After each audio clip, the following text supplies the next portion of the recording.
బండి సంజయ్ మాట్లాడుతున్నారు, లైవ్ లో చూద్దాం.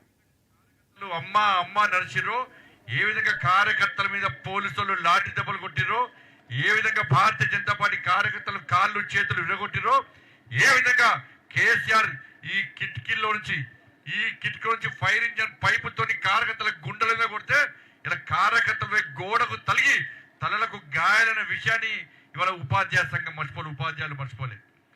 ఇలా గతంలో ఏ విధంగా గెలిచింది ఏ సమస్యతో ఈరోజు ఇక్కడ నిజంగా 317 జీవోకు వ్యతిరేకంగా కొట్టాడుతుంటే ఇవాళ అనేక మంది నాతో పాటు అనేక మంది కార్యకర్తలు జైలుకి పోయిన విషయాన్ని ఇవాళ ఉపాధ్యాయులు మర్చిపోలేదన్న. వాళ్ళు గుర్తించారు. మొదటి నుంచి కూడా ఈ ప్రాంతంలో ఈ 5 ఉమ్మడి జిల్లాలో ఈ 4 ఉమ్మడి జిల్లా ఉపాధ్యాయులు చూస్తున్నారు.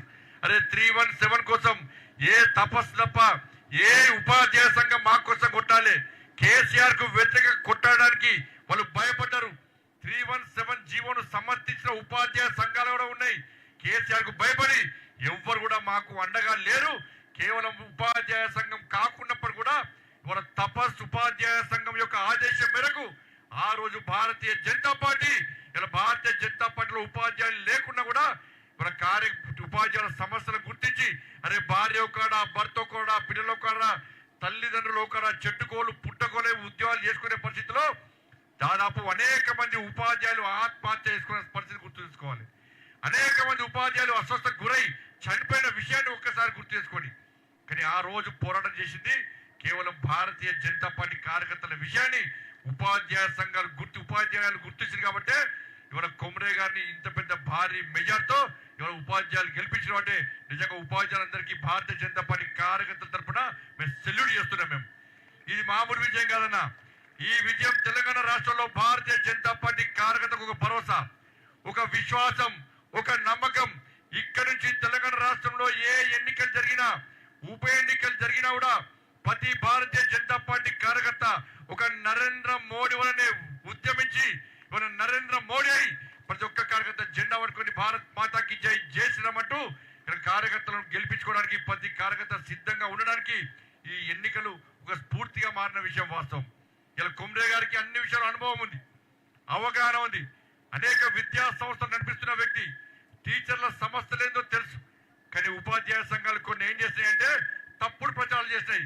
కొమరే గారు ఉపాధ్యాయుడు కాని వ్యక్తికి మీకు ఓటేకండి అని చెప్పి కొన్ని ఉపాధ్యాయ సంఘాలు తప్పుడు ప్రచారం చేస్తే మనకు ప్రత్యర్థిగా ఉన్నటువంటి ఉపాధ్యాయ సంఘాలకు ఇప్పుడు కాంగ్రెస్ బీఆర్ఎస్ 2 పార్టీలు సిగ్గు లేకుండా చేవజచ్చి కనీసం అభ్యర్థులు లేని పార్టీలు, అభ్యర్థులని నిలబెట్టలేని చేతన అవస్థలటువంటి బీఆర్ఎస్ కాంగ్రెస్ పార్టీలు ఇలా భారతీయ జనతా పార్టీని ఓడగొట్టడానికి ఈ తెలంగాణ రాష్ట్రంలో 5 ఉమ్మడి జిల్లాలో మీరు కష్టపడి పనిచేస్తున్న తీరును గుర్తించి భయపడి ఇలా మన ప్రత్యర్థులకు ప్రత్యక్షంగా పరోక్షంగా అన్ని విధాల సహకారాలు చేసి మనని ఓడగొట్టడానికి కాంగ్రెస్ బీఆర్ఎస్ ప్రయత్నం చేస్తే 2 పార్టీలు ఒక్కటే ప్రయత్నం చేస్తే ఇలా ఉపాధ్యాయులందరూ కూడా ఇలా జాతీయ భావాజాలాన్ని నమ్మి, హిందుత్వ వాతావరణం నమ్మి, హిందూ ధర్మాన్ని నమ్మి ఏ ధర్మం కోసం, ఏ దేశం కోసం, ఏ సమాజం కోసం భారతీయ జనతా పార్టీ కార్యకర్తలు కష్టపడి పనిచేస్తున్నారో దాన్ని విశ్వసించి మన భారతీయ జనతా పార్టీ అభ్యర్థి అయిన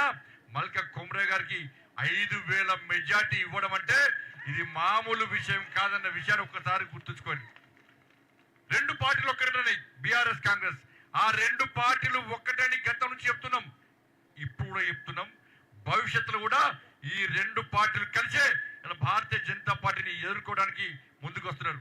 అదే సాక్షాత్తు రాష్ట్ర ముఖ్యమంత్రి గారు వచ్చిన, సాక్షాత్తు కాంగ్రెస్ పార్టీ బీఆర్ఎస్ పార్టీలు లోపాయకర ఒప్పందం కుదుర్చుకొని 1,000 కోట్ల రూపాయలు పంచినా కూడా ఇవాళ భారతీయ జనతా పార్టీ గెలిచింది. గ్రాడ్యుయేట్స్ ఎమ్మెల్సీ ఎన్నికలు కూడా సాక్షాత్తు ముఖ్యమంత్రి గారు వచ్చి, కేంద్ర రాష్ట్ర మంత్రులు వచ్చి ఇలా 1,000 కోట్ల రూపాయలు ఏ విధంగా పుట్టాలు వంచినట్టు పంచినో ఇలా మీ అందరు చూశారు. అయినప్పుడు కూడా దానిలో కూడా మనం గెలుస్తామన్న విశ్వాసం, నమ్మకం నాకైతే ఉంది. తప్పకుండా గెలవాలని చెప్పి ఆ ఆశీర్వాదం ఇవ్వాలని చెప్పి ఇలా మేము అందరూ వేడుకుంటా ఉన్నాం. ఇలా రాష్ట్ర ముఖ్యమంత్రి గారు కాంగ్రెస్ పార్టీ ప్రభుత్వం స్పందించాలి. ఇవాళ మీకు వ్యతిరేకంగా ఉపాధ్యాయులు తీర్పునిచ్చారు. ఇప్పటికైనా మీరు ప్రభుత్వం మీద వ్యతిరేకత ఉందన్న విషయాన్ని మన రాష్ట్ర ప్రభుత్వం గ్రహించాలి. ఉపాధ్యాయుల సమస్యలను పరిష్కరించాల్సిన బాధ్యత రాష్ట్ర ప్రభుత్వం మీద ఉంది. వాళ్ళకి ఇవ్వాల్సిన పిఆర్సీ విషయంలో ఇలా రాష్ట్ర ప్రభుత్వం స్పందించాలి. వాళ్ళకి ఇవ్వాల్సిన 5 డిఏల విషయంలో వెంటనే వాళ్ళకు చెల్లించాలి. గ్రాడ్యుటీ పెన్షన్స్ విషయంలో పైసల విషయంలో వాళ్ళకి ఇవ్వాల్సిందే. ఇలా రాష్ట్రంలో ఎంఈఓ పోస్టులు కానీ, డిఓ పోస్టులు కానీ, డిప్యూటీ డిఓ పోస్టులు కానీ అన్నింటినీ భర్తీ చేయాలి. ఖాళీగా ఉన్న ఉపాధ్యాయ పోస్టులను భర్తీ చేసి ఉపాధ్యాయులు ఉన్నటువంటి బర్డను, ఆ స్ట్రెస్ కు లోనైతున్న ఉపాధ్యాయులను కాపాడవలసిన బాధ్యత మన రాష్ట్ర ప్రభుత్వం మీద ఉంది. వాళ్ళకి ఇవ్వాల్సిన ప్రమోషన్లు పక్కా రాష్ట్ర ప్రభుత్వం ఇవ్వాల్సిందే. అంతేకాకుండా ఎవరైతే పెన్షన్ తీసుకొని రిటైర్ అయినటువంటి ఉపాధ్యాయులకు కానీ, రిటైర్ అయిన ఉద్యోగస్తులకు పెన్షన్ డబ్బులు ఇవ్వకుండా వాళ్ళు చెప్పులు అరిగే విధంగా ఇలా సెక్రటేరియట్ చుట్టూ తిరుగుతున్న విషయాన్ని రాష్ట్ర ప్రభుత్వం గుర్తించాలి.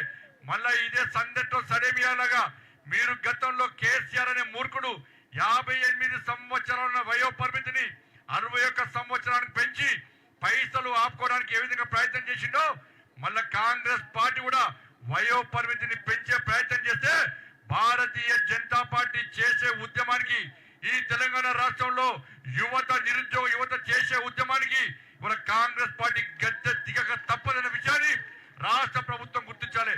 ఇలా రిటైర్ అయినటువంటి ఉద్యోగస్తుల పెన్షన్ డబ్బులను వాళ్ళకు రావాల్సిన బెనిఫిట్స్ అన్ని కూడా వెంటనే రాష్ట్ర ప్రభుత్వం యుద్ధ ప్రాతిపదికన వాళ్ళకి ఇవ్వాల్సిందే. మెడికల్ అలయన్స్ కానీ అనేక బిల్స్ ఇంకా పెండింగ్ గా ఉన్నాయి. వాటన్నిటి కూడా రాష్ట్ర ప్రభుత్వం వెంటనే ఇవ్వాలి. 11,000 కోట్ల రూపాయలు ఇవాళ వరకు ఇవ్వాల్సిన అవసరం ఉంది. రాష్ట్ర ప్రభుత్వం వెంటనే ఇవ్వాలి. దాంతో పాటు ఫీజు రియంబర్స్మెంట్ దాదాపు 7,000 కోట్ల రూపాయలు ఫీజు రియంబర్స్మెంట్ ఇవ్వకపోవడం వలన వాళ్ళ యాజమాన్యాలు ఏ విధంగా ఇబ్బంది పడుతున్నాయో ఒక్కసారి ఆలోచించండి.